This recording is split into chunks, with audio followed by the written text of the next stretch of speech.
Alright, welcome back. In this video, Unit 2, Interactions Among Branches of Government. Let's get right to it. Alright, so we're going to start with Congress. Congressional leadership. The most powerful person in Congress is the Speaker of the House. The most powerful person in the Senate, specifically, is the Senate Majority Leader. Remember, the Speaker doesn't have any power over the Senate, but because leadership is stronger in the House, we say that they're the strongest person in Congress. And Party Whip, they belong in both the House and the Senate. Both the majority and minority parties have whips. Their job is to make sure that members of the party vote with the parties. They're trying to encourage party loyalty among congressmen. All right, most of the work in Congress takes place in committees. So they're not usually debating in front of the full Senate floor, 100 members, or the full House, 435 members, but rather they're working in smaller groups called committees. We have a couple main types of committees to focus on. Standing committees are permanent. This is where bills are first sent. So if somebody writes a bill, they introduce it, it gets sent to a committee. That committee then has the ability to look over it, edit it, which is called marking it up. They hold hearings, which is what you see in the picture. They, interview and investigate. They also do oversight once the bill is passed. So standing committees are hugely important. Conference committees basically have one job. If the House passes a version of the bill and the Senate's version is different, they have to create a conference committee so they can try to create a compromise version of the bill, because the president can't sign two different versions of the bill. There has to be one unified bill that passes exactly the same letter for letter in both the House and the Senate, and so that's when a conference committee would be formed. It is made up of people both from the House and the Senate. Committee chairs are always members of the majority party. All right, some differences between the House and Senate. The House is much more formal. There are more rules. All conversation must be germane, which means on topic. They have a time limit for how long they can speak.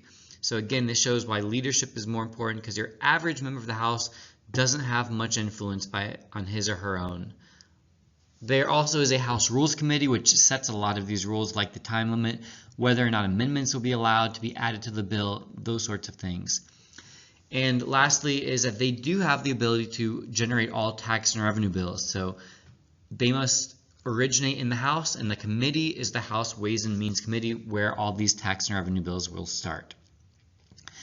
The Senate, they're allowed to do more things. Individual members have more power. They can do things like riders, holds, and filibusters. So riders is when you would add something that is unrelated to the bill to a different bill. So a non-germane amendment to a bill. That can only happen in the Senate. It's known as a rider. A hold is when you can say, all right, nobody's allowed to vote on this until I'm ready. So a hold can be done as well. Filibuster has the same practical result, which is where you'd give a long speech to delay action and prevent a vote. These days, you don't actually have to do the long speech. You can do what's known as a silent filibuster, which is going to have the same ability to prevent the bill from being voted upon. So typically, this is a tactic of the minority party in the Senate. By the way, if the majority, or if most of the Senate wants to prevent that or to end that filibuster, they can invoke something called cloture. That's a 3/5 vote, a supermajority, to invoke cloture and bring the bill to a vote. All right, Congress has the power of the purse, so they are in charge of money. So the federal budget is known as fiscal policy. That's anything having to do with tax and spending. That's fiscal policy. There are two main elements of that: mandatory spending and discretionary spending. Mandatory spending is stuff that's required by law, like entitlement programs and interest on the debt. Entitlement programs, again, this means that there is a law that says somebody is qualified to receive a specific benefit. These are things like Social Security, Medicare, Medicaid, welfare, which is TANF, and SNAP, which is food stamps. Here's the important sentence: the growth of entitlements reduces the ability of Congress and the President to engage in discretionary spending. Mandatory spending makes up over 2/3 of the federal budget, and that's spending that will happen automatically. So all they can directly control day to day, year to year, is discretionary. So this is stuff they can change annually as part of the budget, things like defense and education. But again, because it's such a smaller portion of the budget, they have less ability to limit discretionary because of the increase in mandatory spending. They also can do something called pork barrel legislation, which provides money, jobs, tangible benefits to a specific district. All right, Congress also engages in oversight. We'll talk about this more in this very video. Definition: it's hearings and investigations to ensure that the executive branch is enforcing laws as Congress intended. They also get to confirm judicial appointments or appointments made by the president, whether it's for courts or for other positions, and they can impeach the president and federal judges as well. The House impeaches, the Senate holds the trial to remove. All right, so you have three terms that give an idea of different ways that congressmen can represent their constituents. They can act as a trustee, a delegate, or a politico. Trustee is that he or she votes how they think is best. Delegate is that they do what their constituents want, even if they personally disagree. And a politico is a person who sometimes acts as a trustee, at other times they act as a delegate. All right, congressional reapportionment. So how do we draw these districts to get them there? We have four terms here. Reapportionment is altering the number of seats that each state has in the House of Representatives. So this is done every 10 years following the census. We need to reapportion the House. So some states might gain some seats. That means others will lose because we only have 435 seats. That's been fixed for over 100 years now. Once that takes place, then we need to do redistricting. This means to redraw the congressional districts following reapportionment. So if Florida goes from 25 districts to 27 districts, that means they got to redraw the map again so that it can now be divided into 27 districts instead of the original 25. This is done by state legislatures. Now, when they draw these districts in bizarre shapes to benefit their own party, this is known as gerrymandering. And gerrymandering is legal. There are some specific restrictions on can't be drawn based only on race, and a couple other things. Lines must be contiguous, but that's the main idea. It is allowed. On the other hand, malapportionment is unconstitutional. This is not allowed. This is when you draw districts of very unequal size, and we're talking about population. So you cannot have a district of 10,000 and another district that has 1 million people in it. That is not fair to the people in the larger district. All right, shifting gears to the president. Express powers, you see the list there. There's not a lot to say. Veto, pocket veto, commander-in-chief, can make treaties, nominate judges, State of the Union address. These are all express powers. Now, notice the Constitution doesn't say the words pocket veto. It doesn't mention cabinet secretaries, but these are express powers because he does expressly have the veto power and the power to nominate certain jobs. All right, informal powers of the president. So these are things not mentioned in the Constitution. He can make executive agreements.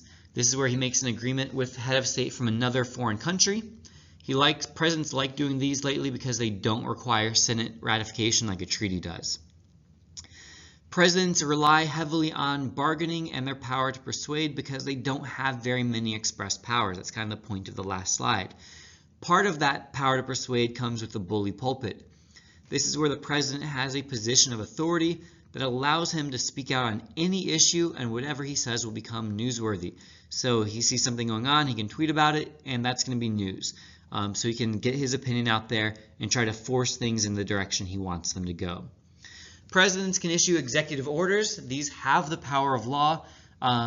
They are typically done to direct the bureaucracy and to direct the military. And lastly here, the president can also issue signing statements. So when the president is signing a bill into law, he can basically write a note that's like, hey, I know I'm signing this, but I don't like this part. So I'm telling the executive branch that's going to carry out this law, ignore this part of it. This is of questionable constitutionality, but presidents do make use of signing statements. All right. There is sometimes going to be a relationship with Congress and the president that will lead to conflict. Part of that is when the president nominates, the Senate confirms. That can lead to conflict because maybe the Senate doesn't like who the president nominated. The president proposes a federal budget, but Congress is the one who actually makes the budget. So again, that can lead to conflict if they have different priorities. Sometimes the policy initiatives the president wants to do or his executive orders can again lead to conflict, as well as congressional oversight in which Congress is directly investigating the president, and he doesn't like that. All right, communication is different in modern times. Social media allows the president to communicate directly with the public to promote his or her policy agenda. Also can use the State of the Union address as bully pulpit. This is a nationally televised speech. It's delivered to both houses of Congress, but really the president is speaking to the American people, trying to promote his policy agenda and put pressure on Congress to support it. Foreign policy, the president definitely has some advantages, but Congress does have some things they can do. President is commander-in-chief, but Congress can declare war. So we see those two main powers have been separated. Congress declares war, but the president leads the fighting of that war.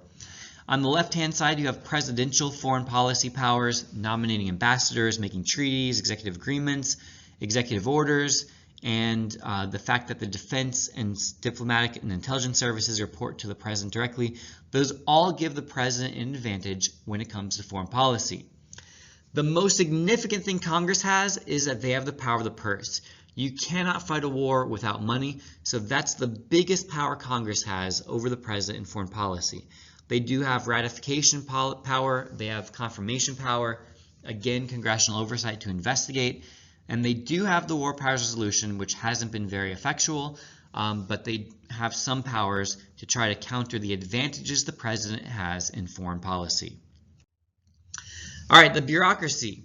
Their job is to implement and enforce the federal laws and regulations. So Congress makes the laws, and now the bureaucracy, they're part of the executive branch. They're the ones who actually put them into practice. We have a merit system, which is the idea that people in the bureaucracy get hired because they earn the job, not because of patronage. This promotes professionalism, specialization, and neutrality politically. So they aren't doing their jobs as Democrats or Republicans. They're doing their jobs as professionals. They are given administrative discretion, which means that Congress passes a law with a broad policy goal, but then experts within those agencies, they get to make the specific regulations. So Congress says, all right, we want clean air and clean water. And then the EPA gets to make the specific rules to achieve that goal. When they make those rules, that is known as administrative law or rulemaking authority. And when they make those rules, they do have the power of law, the same as if Congress had passed them themselves. All right, within the bureaucracy, we have three different main areas. Cabinet departments have a major area of responsibility over a broad policy area. Independent regulatory agencies are more specific, and they also make rules within those narrow areas of responsibility. And government corporations provide services that could be provided by private companies, but because they're not profitable, the government does it instead. All right, congressional checks on the bureaucracy. The main two I want you to focus on: congressional oversight. They hold hearings and investigations.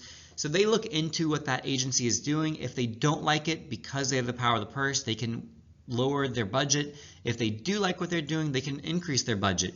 They can also abolish a program or the entire agency, and they can pass laws that change their activities as well. The president, he can appoint and remove agency heads. The main one I think with him is executive orders that can direct the bureaucracy of what and how to do their job. The judicial branch, they have one main check on everybody, and they can rule stuff unconstitutional. So they can say that bureaucracy, what they're doing is or is not constitutional. All right, the basis for judicial power is Article 3 of the Constitution. Marbury versus Madison in 1803 established the principle of judicial review, which allows the courts to rule laws, presidential actions and orders, bureaucratic regulations, and state laws. They can rule those unconstitutional. All right, when it comes to how they get their jobs, the president nominates federal judges and the Senate confirms them. Once they have those jobs, they have that job for life, dependent on good behavior. The reason they have life tenure is to maintain the independence of the courts so that they don't have to be influenced by politics. Some, however, criticize this as undemocratic and in fact say that this undermines the court's legitimacy because the people don't directly choose and have control over the courts. All right, how do the courts select their cases? Well, they have an unwritten rule of 4 that says if 4 justices vote to hear a case that gets appealed to them from a lower court, then they will accept and hear that case. When they make that decision, the court issues what's known as a writ of certiorari. This is a request for lower court documents, and they, like I said, they issue it when they accept a case. Most cases the Supreme Court hears come from their appellate jurisdiction, although they do have some original jurisdiction as well. All right, when it comes to the Supreme Court and making decisions, they generally follow the principle of stare decisis, which means let the decision stand, or to follow precedent. A precedent is a past decision. So using this past decision is a guiding principle of the court. However, they can change, overrule, and establish new precedents when they choose to do so. So they are under no obligation to follow stare decisis. All right, there is debate over the role of the court between activism and restraint. Judicial activism means that it's the belief that the courts can and should overrule the other branches when they're wrong. They should advance policy in the country, fix it, make it better. Restraint says they are not democratically elected, therefore they should defer or allow the democratically elected branches to make policy whenever possible. Lastly is a debate between how to interpret the Constitution. Strict constructionism means let's go off of what is directly stated or clearly implied by the Constitution, whereas a loose or broad interpretation says, all right, let's look at the principles and let the language, the vague language of the Constitution guide us. Lastly, we have limits on the Supreme Court. Congress can pass legislation to modify the impact of Supreme Court decisions, so they can try to make them less impactful. They can propose constitutional amendments. The President can nominate judges he thinks will rule in a way that he agrees with, Senate can confirm those judges. The President and states can evade or ignore Supreme Court rulings sometimes. Brown versus Board is a great example of states ignoring that. And Congress can alter the court's jurisdiction or the number of justices on the court as well. All right, make sure you subscribe if you haven't already. Hit that like button for me. This has been a La Money production.